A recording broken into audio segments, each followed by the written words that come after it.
Hola, buenas tardes. Hoy vamos a finalizar la revisión de los actos en vía administrativa. En los dos vídeos anteriores vimos, por una parte, los elementos generales de las formas de revisión de los actos administrativos y en el segundo vimos la revisión de oficio. Hoy vamos a ver la revisión por medio de los recursos administrativos.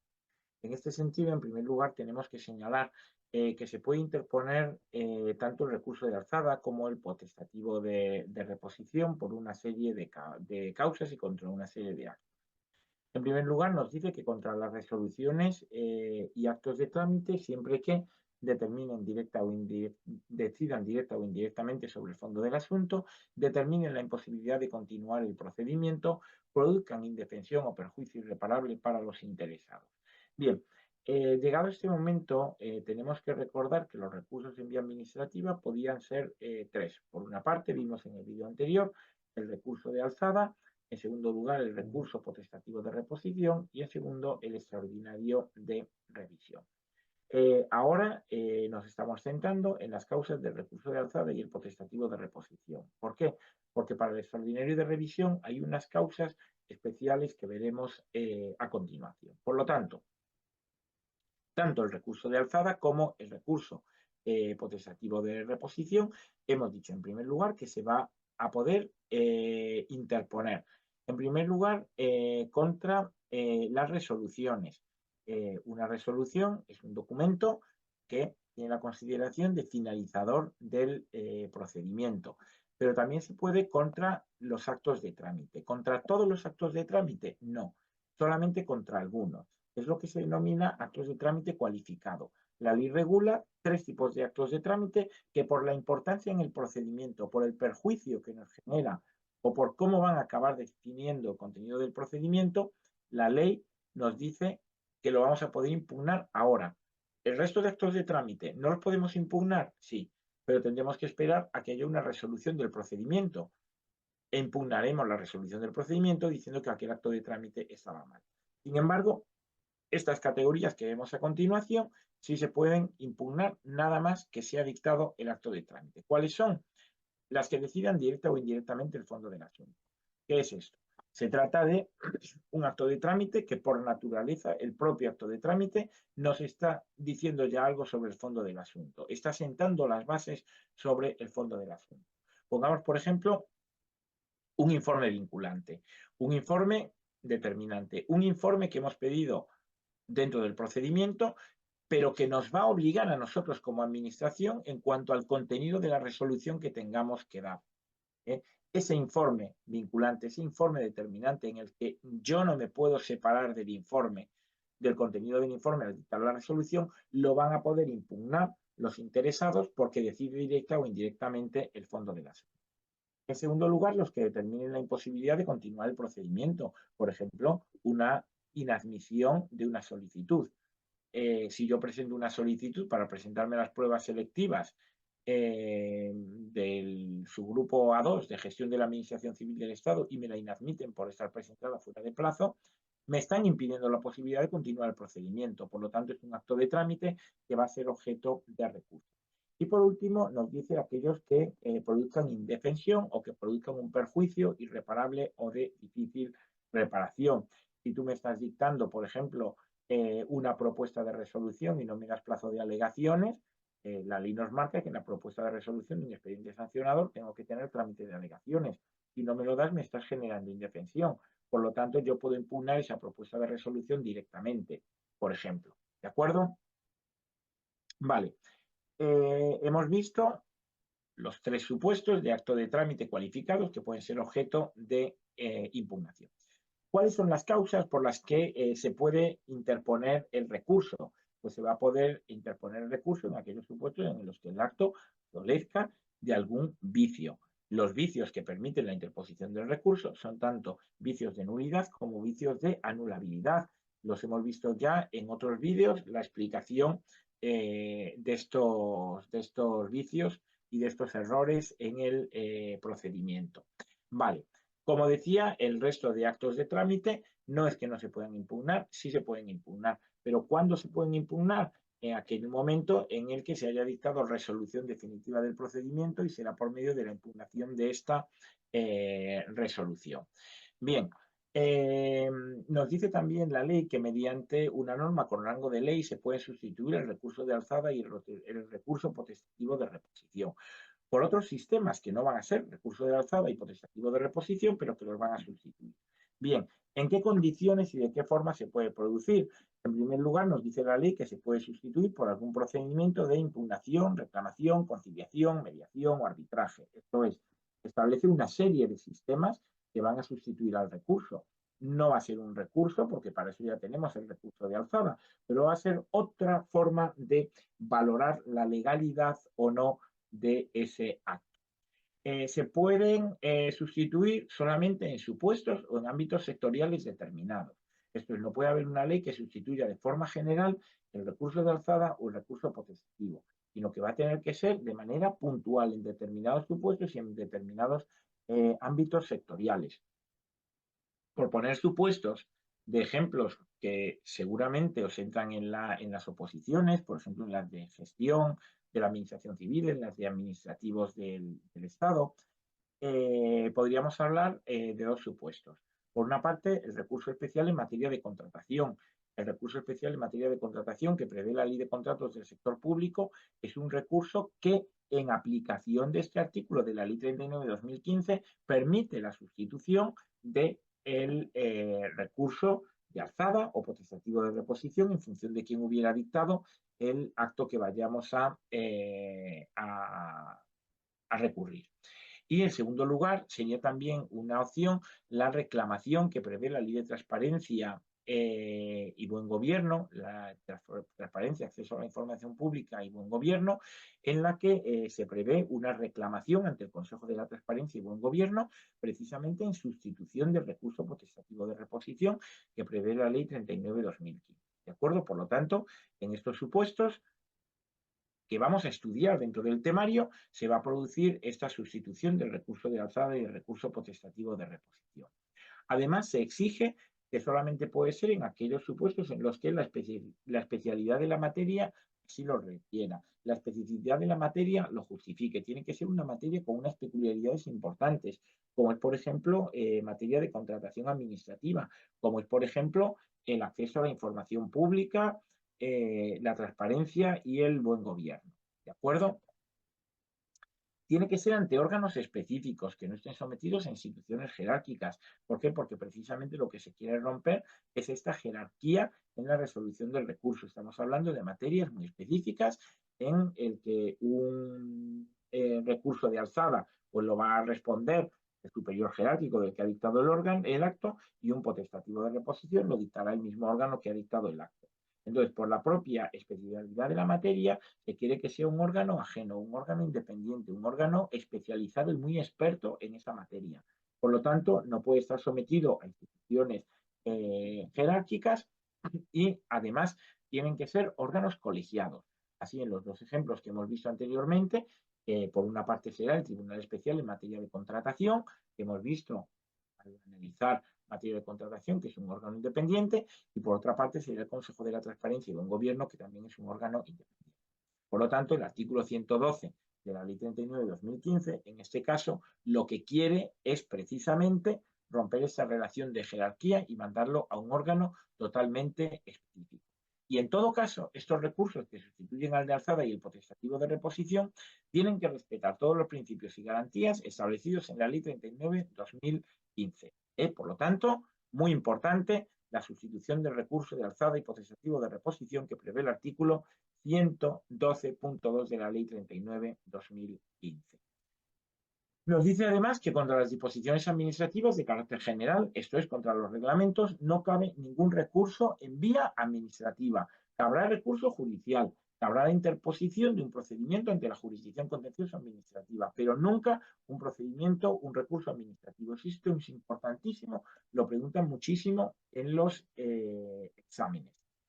Y luego además nos permite que cuando nosotros vayamos a impugnar un acto que consideramos que es irregular, porque la normativa reglamentaria en la que se sustenta o en la que se basa es irregular, se puede impugnar ante el órgano que dictó el reglamento. La nulidad del acto se puede pedir, o la revisión del acto se puede pedir ante el órgano que dictó el reglamento. Pongamos por caso un reglamento dictado mediante una orden ministerial.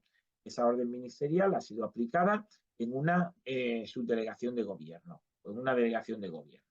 El recurso que cabría es el recurso, pues pongamos por ejemplo, un recurso potestativo de reposición que lo tendría que resolver la propia delegación. Pero como yo lo fundamento en que el reglamento está mal, lo podría interponer o ante la delegación de gobierno que ha dictado el acto o bien ante el ministro que ha dictado la orden ministerial. ¿De acuerdo? Me da esta dualidad, esta posibilidad de interposición del recurso ante un órgano o ante otro. Bien, visto esto, tenemos que hacer referencia ahora al artículo 114, que es el artículo de la Ley 39, que nos dice los actos que ponen fin a la vía administrativa. En la normativa anterior, si nos vamos a la Ley 3092 y a la LOFAGE, venía disperso en varios artículos y disposiciones adicionales. La Ley 39 lo ha juntado todo en el artículo 114, es lo que establece dos números. Por una parte, el número 1 y que podría ir más referido al contenido del acto, y el punto 2 que va más referido en función de quién sea la autoridad que ha dictado el acto. Por lo tanto, vamos a ir viendo los diferentes. En primer lugar, pone fin a la vía administrativa la resolución del recurso de alzada. El recurso de alzada pone fin a la vía administrativa, pero cuidado, luego no podremos interponer recurso potestativo de reposición contra la resolución de alzada. Si no estamos conforme con ella, nos tenemos que ir a la jurisdicción contenciosa. En segundo lugar, si hemos visto que el de alzada puede ser sustituido por otros recursos o por otros sistemas de conciliación, mediación, arbitraje, y el recurso de alzada pone fin a la vía administrativa, de la misma manera también va a poner fin estos actos que sustituyan al recurso de alzada. En tercer lugar, las resoluciones de los órganos que carezcan de superior jerárquico, salvo que una norma establezca otra cosa, que una ley establezca otra cosa. En cuarto lugar, los acuerdos, pactos o convenios que tengan la consideración de finalización del procedimiento. Tenemos que señalar que dentro de las formas de finalización del procedimiento, la más habitual es la resolución, pero puede haber otras formas, acuerdos, pactos, convenios. Por ejemplo, un contrato no deja de ser un acuerdo, un pacto, un contrato administrativo. Por ejemplo, es muy habitual en el ámbito de la responsabilidad patrimonial de la administración pública, donde la propia Ley 39 y la Ley 40 nos permiten que si la administración es consciente que ha causado el daño y está de acuerdo con la valoración que del mismo realiza el interesado, pues directamente podrá resolver mediante un acuerdo y no hará falta tramitar el resto del procedimiento administrativo. Por otra parte, en quinto lugar, también la resolución de los procedimientos de responsabilidad patrimonial siempre van a poner fin a la vía administrativa. Los procedimientos complementarios de los procedimientos sancionadores. ¿Qué es esto? Por una parte, tenemos un procedimiento sancionador. Alguien ha cometido una infracción administrativa, una infracción, por ejemplo, de tráfico. Hemos ido a exceso de velocidad y dentro de esa circulación a exceso de velocidad hemos tenido un accidente y hemos deteriorado material urbano, una farola, una papelera. Vale. Por una parte me pondrán la sanción por incumplir la normativa de circulación y haber superado la velocidad máxima permitida. Pero por otra parte también me tramitarán un procedimiento complementario de responsabilidad civil, por medio del cual me dirán, oiga usted que tiene que reponer todos aquellos daños que ha causado, tiene que reponer la farola. Eso es un procedimiento complementario y ese procedimiento complementario sí que pone fin a la vía administrativa. Dice las resoluciones de los órganos cuando así lo dice una ley o un reglamento. Las resoluciones de los órganos administrativos, siempre que lo diga una norma legal o un reglamento. ¿Esto qué nos quiere decir? Que tanto una ley como un reglamento nos puede incorporar nuevos supuestos de actos que ponen fin a la vía administrativa. Por lo tanto, no es una lista cerrada, es una lista abierta. Y ahora el punto segundo del artículo 114 nos dice que además de todo lo visto anteriormente, también van a poner fin a la vía administrativa, en primer lugar, los actos de los miembros y órganos del gobierno. Si nos vamos a la ley de gobierno, tanto la Constitución como la ley de gobierno, vemos que el gobierno se compone de presidente, vicepresidentes, en su caso, y ministros. Por lo tanto, tanto los actos del presidente, de los vicepresidentes y del ministro ponen fin a la vía administrativa. Y miembros del gobierno. ¿Cuáles son los miembros del gobierno? Pues por una parte el Consejo de Ministros y por otra parte las comisiones delegadas del gobierno. Por lo tanto, tanto unos actos como otros van a poner siempre fin a la vía administrativa. En segundo lugar, nos dice los dictados por los ministros y los secretarios de Estado en el ejercicio de sus competencias. Y aquí podríamos decir, pero si el apartado anterior ya me incluye los miembros del gobierno entre los cuales está el ministro, sí, porque el punto primero, el primer párrafo que hemos visto, está hablando de los miembros del gobierno como gobierno. Esto es, la función política del gobierno. Recordemos que los ministros tienen una doble naturaleza. Por una parte es miembro del gobierno y por otra parte es miembro de la administración. Por eso hay competencias que vienen reguladas en la ley de gobierno y hay otras competencias que vienen reguladas en la ley 40/2015, reguladora del sector público. En este punto nos está hablando junto con el secretario de Estado. Por lo tanto, estamos hablando de sus competencias como administración. En tercer lugar, los actos dictados por los órganos directivos del nivel de director general o superior en materia de personal. Recordemos también la Ley 40/2015, que nos habla de órganos superiores, ministros y secretarios de Estado, los hemos visto, y por otra parte, órganos directivos. Dentro del órgano directivo tenemos el subsecretario, el secretario general, el secretario general técnico, el director general y el subdirector general. Bueno, dice que todos ellos, salvo el subdirector general, esto es subsecretario, secretario general técnico y director general, en los actos dictados en materia de su competencia, en personal, solamente en materia de personal. Esto es muy importante y lo preguntan también muchísimo en los supuestos. Y por otra parte nos dice que en los organismos públicos y en las entidades de derecho público que estén vinculados a la Administración General del Estado pondrán también fin a la vía administrativa los actos emanados de los máximos órganos de dirección unipersonal o colegiado, ya sea el director o ya sea, por ejemplo, un consejo rector o el órgano que sea, el máximo órgano de dirección, sea unipersonal o sea colegiado. Bien, pues visto esto, vamos a pasar ahora al análisis del artículo 115, que nos habla de la interposición del recurso, de la interposición del recurso. Y en este sentido, nos dice, en primer lugar, que el contenido que deberá tener es, por una parte, el nombre y apellidos del recurrente y su identificación personal, pues ya sea el número de DNI, de pasaporte, en función de la identificación personal que tenga. Tendremos que identificar también, como es lógico, que estamos recurriendo. El acto que se recurre o razón por la que se impugna. Tengamos en cuenta que aquí el concepto acto se está dando de una forma general porque está incluyendo también, por ejemplo, la inactividad de la administración o está incluyendo pues, actos presuntos, no solamente actos expresos. Por lo tanto, tendremos que identificar el acto que estemos recurriendo y tendremos que justificar y que motivar la razón por la que lo estamos impugnando. El documento tendrá que ir fechado en un determinado lugar y firmado por parte del recurrente. Muy importante. Tenemos que identificar también el medio o, en su caso, el lugar de notificación. Recordad que, de acuerdo con el artículo 14 de la Ley 39/2015, nos dice quién tiene la obligación de relacionarse o no por medio electrónico con la administración. Pero aún así, por ejemplo, el ciudadano que no ejerce una actividad profesional o que no es empleado público, con carácter general se tendrá que relacionar por vía no electrónica. Y solamente por vía electrónica si él lo decide. Por lo tanto, tendrán que decir, oye, mantengo el papel, oye, me voy a la vía electrónica. Y en su caso, un lugar de notificación, muy importante también. Tendremos que identificar también el órgano, centro o unidad administrativa a la que se dirige. Y aquí la Ley 39 añadió el código de identificación.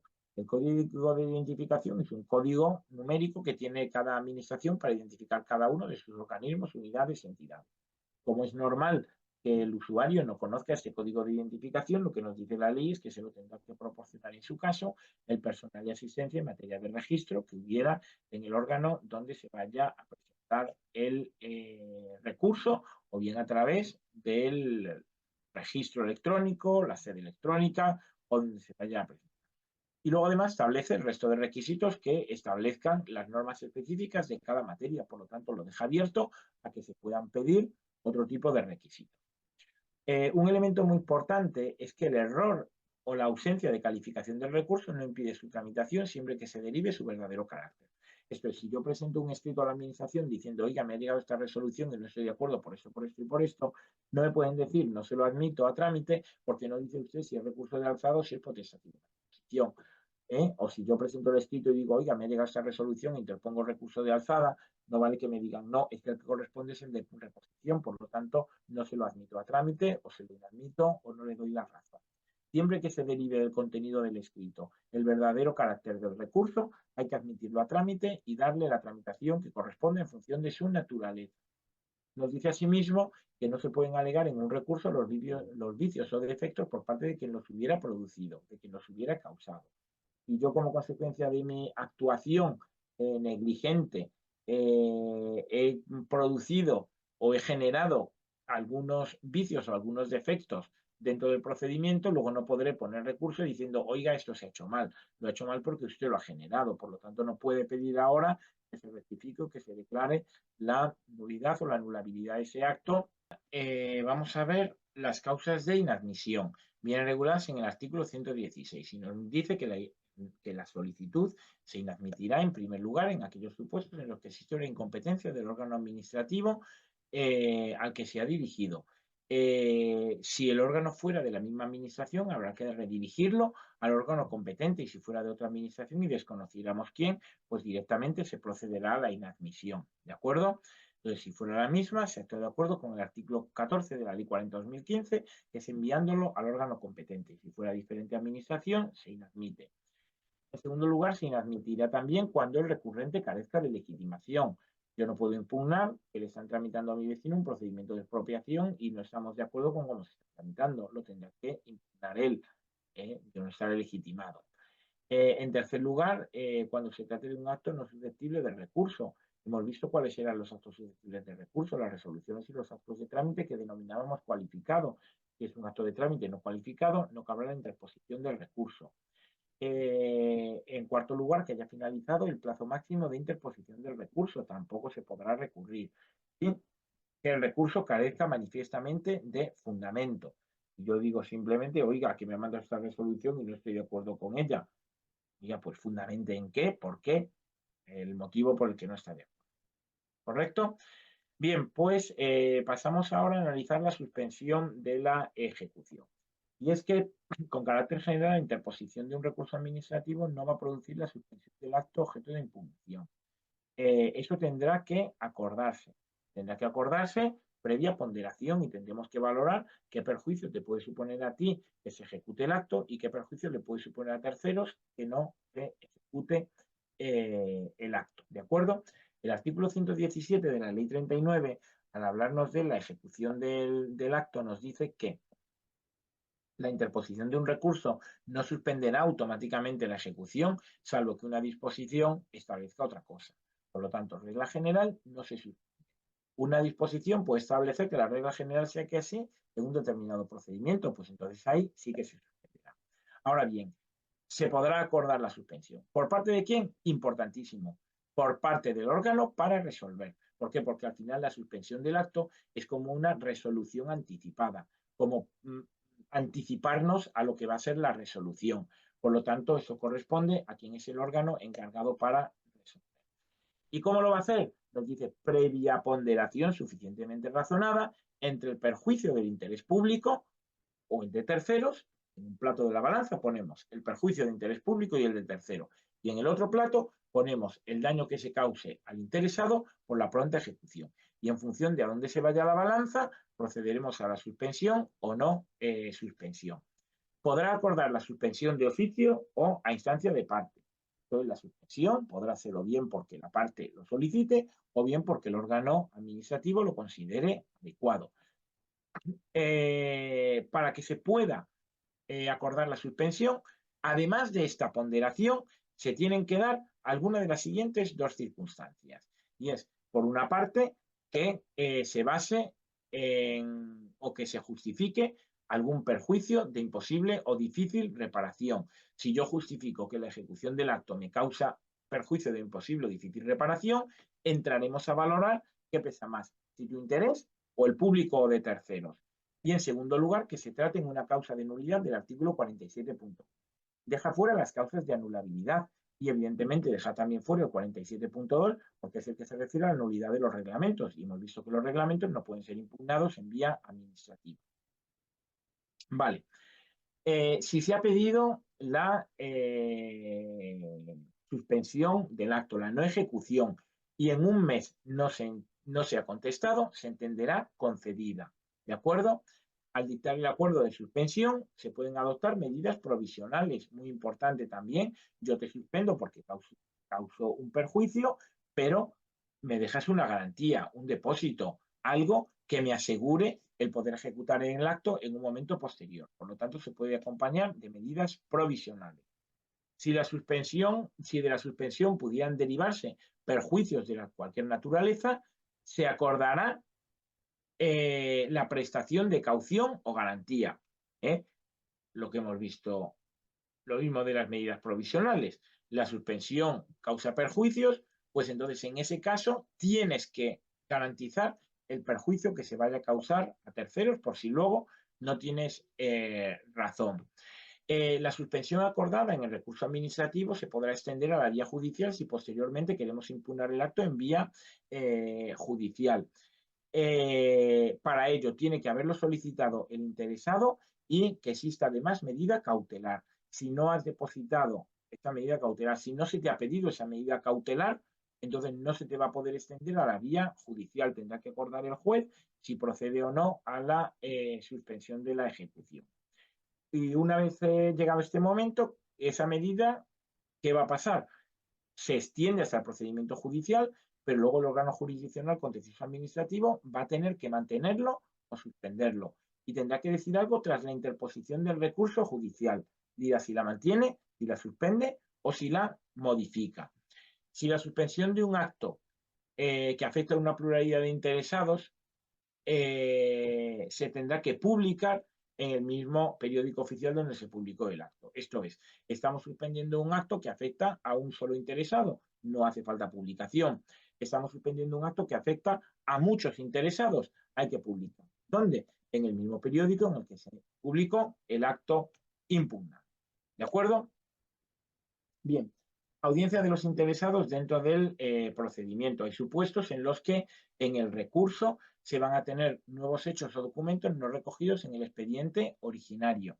Si estuvieran recogidos no hay ningún problema, pero si estamos incorporando hechos o documentos nuevos, en este caso va a haber que dar audiencia a los interesados. Se podrá dar de manifiesto a los interesados. ¿Para qué? Para que en un plazo entre 10 y 15 días puedan formular alegaciones o presentar la documentación que estimen conveniente.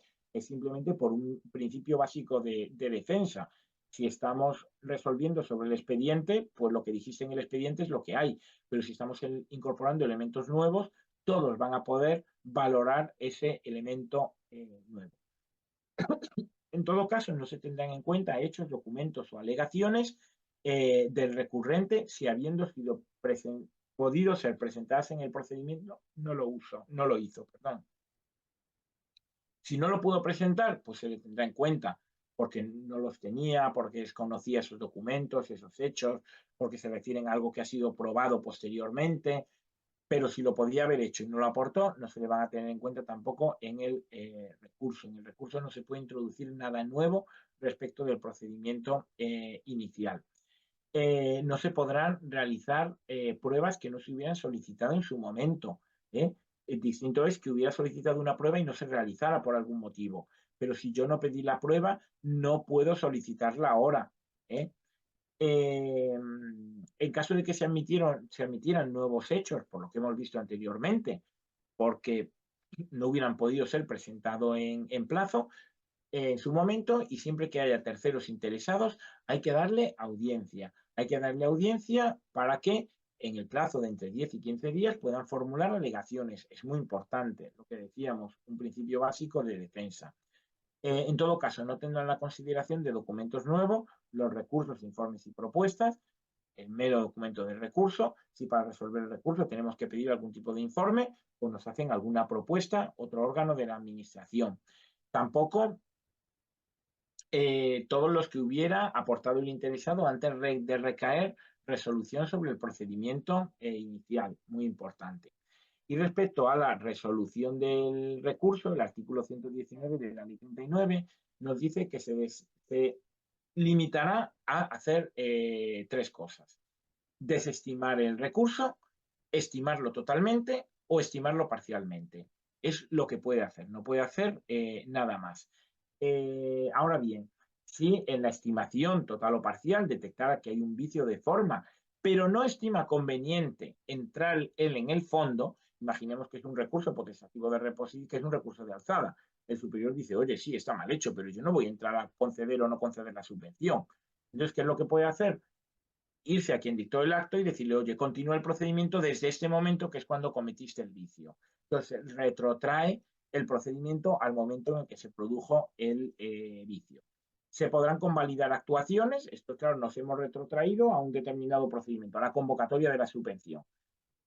Tenemos que a partir de ahí que seguir el procedimiento, pero hay actos que se hicieron que no modifican, no cambian en nada el hacer un nuevo procedimiento. Por ahí, por el principio de conservación, pues esos actos se podrán conservar y no tener que repetirlos, porque no va a cambiar en nada el contenido de los mismos.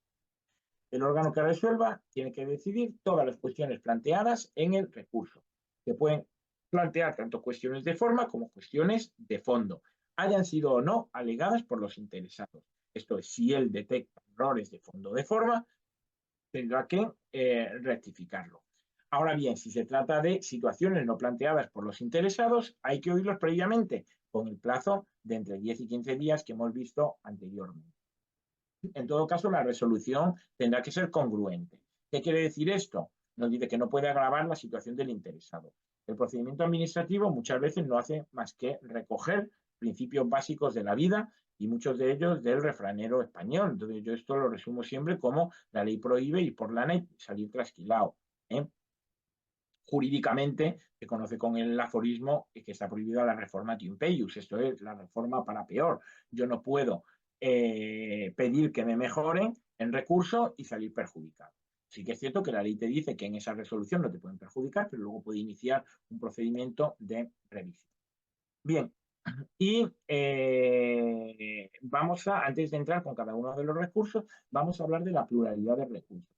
El artículo 120 regula un elemento totalmente nuevo que no venía regulado en ninguna normativa anterior de procedimiento administrativo, y es la posibilidad de que un mismo acto esté impugnado a la vez en vía administrativa y en vía judicial. Vimos, o lo vamos a ver, que con carácter general esto está prohibidísimo. Si a ti te dictan un acto, tú no puedes a la vez interponer un potestativo de reposición y un recurso ante la jurisdicción contencioso. Tendrás que esperar a que termine el potestativo o el de alzada para irte a la jurisdicción. Pero puede pasar de manera excepcional. ¿Cuándo? Cuando un acto esté dirigido a varias personas y cada uno puede optar por la vía de recurso que quiera. Si está dirigido a dos personas y cabe el potestativo de reposición, el interesado A podrá decir interpongo el potestativo y el interesado B podrá decir me voy al juez. Esto está permitido, no hay ningún problema. Entonces nos dice supuestos. Hay varios supuestos. Varios recursos contra un mismo acto, por ejemplo, porque hay varios interesados. En segundo lugar, contra un acto o resolución se interponga algún recurso administrativo y al mismo tiempo un recurso judicial. Este es el supuesto que veía. El anterior es varios recursos administrativos. Tú has puesto un potestativo y yo he puesto otro potestativo. Entonces, el mismo acto tiene una pluralidad de recursos administrativos. Supuesto segundo, tiene un recurso administrativo, tú has optado por el potestativo y uno judicial. Yo he optado por el judicial.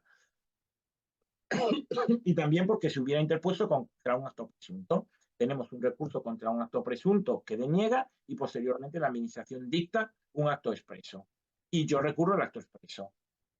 El mismo acto, uno presunto y otro expreso, lo tengo recurrido dos veces. Es posible, sí. Entonces, ¿cómo se actúa?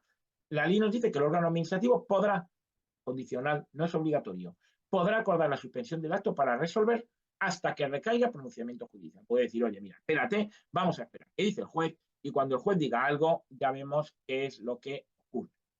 Y esto se puede dar en cualquiera de los tres supuestos. Hemos puesto dos potestativos, uno ya está en vía judicial y el otro no. Pues me espero. El segundo está clarísimo. Y el tercero, el recurso contra el acto presunto está en vía judicial y ahora tenemos el expreso en vía administrativo, que dice lo mismo que el presunto. Podemos esperar. te da la posibilidad de esperar. Ahora bien, una vez que recaiga resolución judicial, el órgano administrativo podrá o bien decir lo ha dicho el juez y ya está y no continúo, o bien continuar el procedimiento.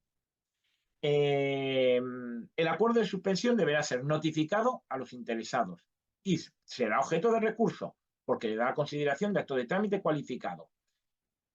No afectará al resto de interesados. El hecho de que yo recurra ese acto de suspensión a esperar a ver qué dice el juez no implica que el resto de procedimientos se vayan a suspender también. Y recaído el pronunciamiento judicial, el órgano administrativo se comunica tanto a los interesados como al órgano administrativo y podrá, igual condicional, resolver sin más. Podrá, pero no es obligatorio. ¿De acuerdo? Y ahora ya sí pasamos al análisis de cada uno de los recursos. En primer lugar, tenemos el recurso de alzada. Se va a poder interponer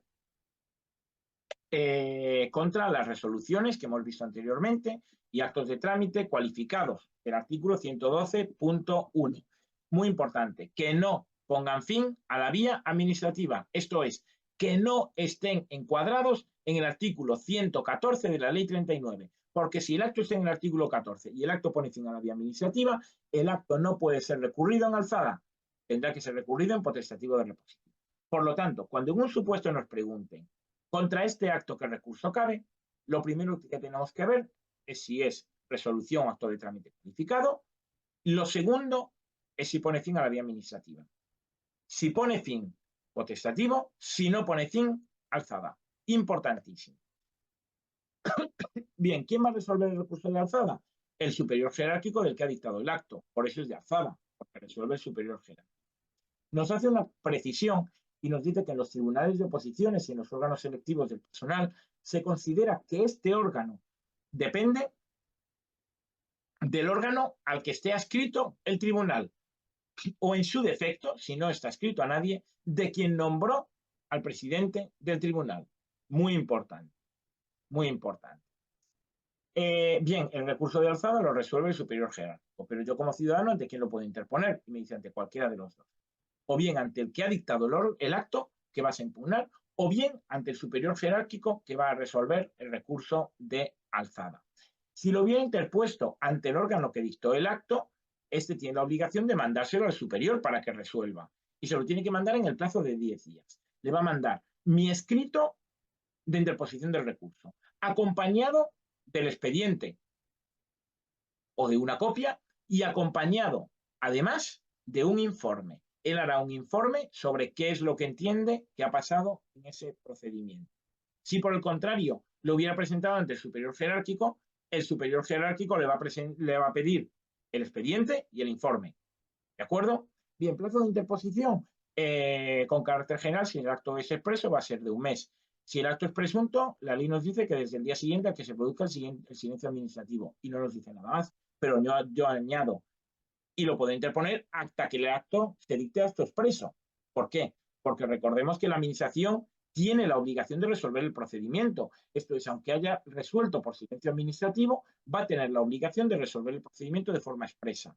En el momento en el que dicte la resolución expresa, finaliza el plazo de recurso por acto presunto y empieza el plazo de un mes por acto expreso. ¿De acuerdo? Bien, plazo de resolución, 3 meses. Yo aquí, para que no os confundáis, el de alzada que resuelve el superior jerárquico son 3 meses y luego veremos que el potestativo es un mes. ¿Por qué? Yo lo explico así para que se os quede, a lo mejor no sé si es la razón, porque en el de alzada le estamos pidiendo que resuelva a alguien que no conoce el expediente, que se lo tiene que mirar de cero, y por eso le dan un plazo mayor, 3 meses. Sin embargo, el potestativo le decimos que lo revise a quien ya lo conoce porque es quien lo ha dictado. Por lo tanto, lo puede hacer más rápido y se le da solamente un mes. De no resolver en este plazo, se entenderá desestimado por silencio administrativo. El silencio administrativo va a ser negativo.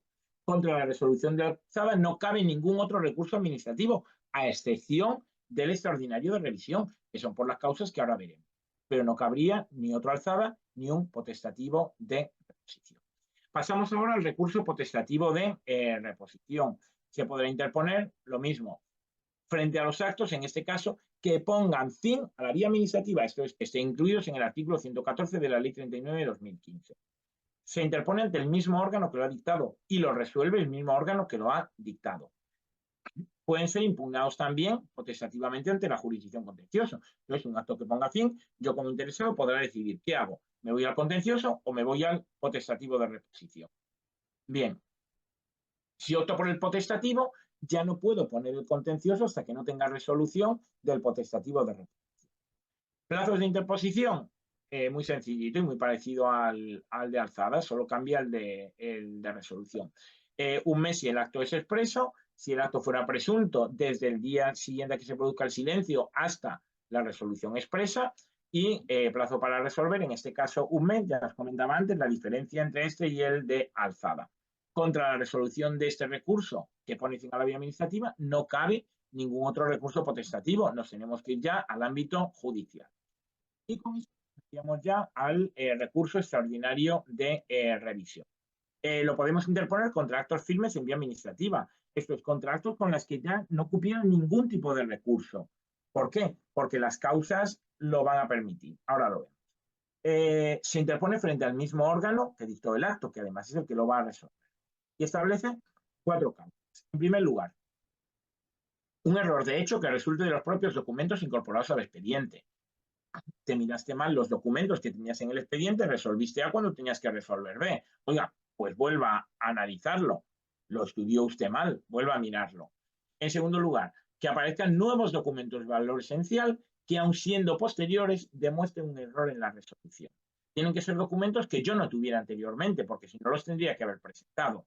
Aparecen nuevos documentos, por lo tanto no los tenía, de valor esencial que determinen la resolución, el error en la resolución, dice, aun cuando el documento sea posterior. En tercer lugar, que se hubiera incurrido, que se hubieran incluido de forma esencial documentos o testimonios declarados falsos por sentencia judicial firme, anterior o posterior a la resolución. Si hemos tomado por válido un hecho y un juez en sentencia judicial firme dice eso no es correcto, podré poner el extraordinario de revisión, ya sea la sentencia previa o posterior a la resolución administrativa. Y por último, que se hubiera dictado como consecuencia de prevaricación, cohecho, violencia, maquinación fraudulenta u otra conducta punible, declarada como tal en sentencia judicial firme. Lo mismo, aquí tenemos que tener la sentencia judicial que sea firme. Estos son los supuestos especiales que prevé la ley 39 para la interposición del recurso extraordinario de revisión en el artículo 125. Bien, ¿qué plazo hay para interponerlo? Respecto a la primera causa, 4 años. Es un plazo larguísimo desde que se dictó el acto recurrido. ¿Por qué? Porque yo no tengo por qué sospechar que tú has analizado mal la documentación que tienes en el expediente. Luego veremos que el resto tiene un plazo mucho más reducido de 3 meses. El resto de causas será de 3 meses desde que se hubiera dictado el acto o sentencia. No lo pone aquí, pone meses, pero son de 3 meses. Bien, si no se funda en ninguna de estas causas o si hubierais estimado en el fondo otros recursos sustancialmente iguales, se podrá inadmitir sin pedir ningún tipo de informe, ni al Consejo de Estado, ni al órgano consultivo equivalente de la comunidad autónoma. Esto es, no lo baso en estas causas o ya he desestimado otros sustancialmente idénticos. El órgano competente para resolver será el mismo que hubiera resuelto el acto inicial. Y es que había habido prevaricación, bueno, pues ese señor ya estará apartado, estará en la cárcel o cumpliendo condena. El órgano será el mismo, aunque no sea la misma la persona que lo hubiera dictado. El plazo para resolver, aquí sí que os lo pongo, será de 3 meses y el silencio es negativo. ¿De acuerdo? Bien, pues con esto habríamos terminado todo lo que son los 3 vídeos que íbamos a incorporar referidos a la revisión de los actos en vía administrativa y este último con los recursos administrativos. Espero, como siempre, que os haya sido de interés, que os sirva para la resolución del caso práctico y también del test. Y recordar que tenemos los libros de preparación del caso práctico, de gestión de la Administración Civil del Estado, que hemos sacado ahora nueva edición, lo tenemos en 2 tomos y resolvemos en ellos los ejercicios reales que han caído en convocatorias anteriores en la oposición de gestión de la Administración Civil del Estado. Muchas gracias.